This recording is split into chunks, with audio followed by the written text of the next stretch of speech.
नस्र पढ़ी जाती है सदर आली वकार, लेकिन जब ये मुकर्रिरीन शेर को नस्र बनाकर गाते हैं तो उस शायर के सारे मिसरे वहीं टूट जाते हैं। टूटे हुए मिसरों से नस्र तो बन जाती है, लेकिन तकरीर को ऐसा सदमा लगता है कि फिर वो उस मुकर्रिर के परोने में नहीं आती, क्योंकि सदर आली वकार 3-4 टोटे जोड़कर बनाई गई तकरीर जब मुनसफीन के सामने पेश की जाती है तो उनको अपने ज़माने की लिखी हुई तकरीरें याद आ जाती हैं, और यूट्यूब से मवाद लेकर 2-4 मुकाबले जीतने वाले मुकर्रिरीन जब खुद को सबसे बेहतरीन मुकर्रिर समझते हैं तो ग्राफ तक पहुंचने से पहले उनके गलों से निकलती हुई चिड़िया की आवाज़ ग्राफ की धज्जियां उड़ा देती है। तो मुझे उस दौर का हकनवाज मुगल याद आ जाता है।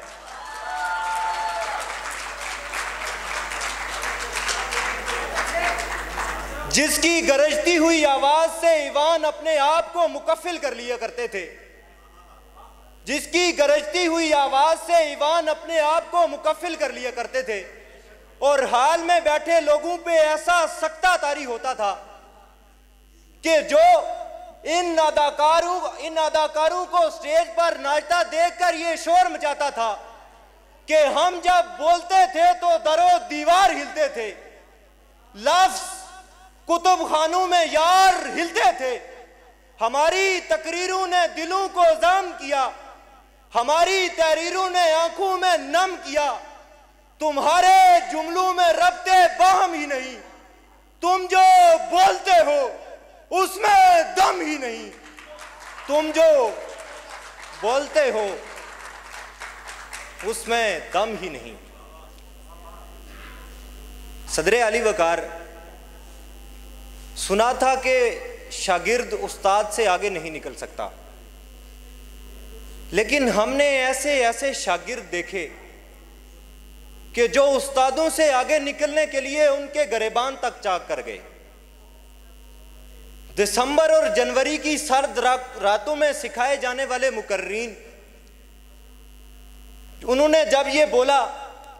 कि इनको तो बोलना हमने सिखाया था, तो फिर मुझ जैसे किसी को कुछ सिखाने से डरते हैं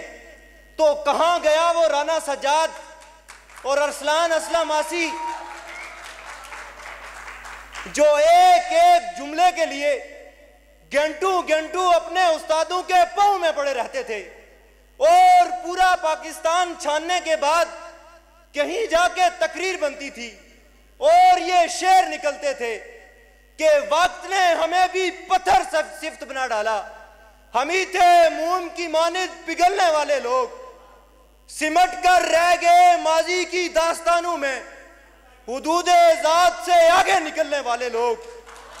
सितम तो ये है कि हमारी सफ़ों में शामिल हैं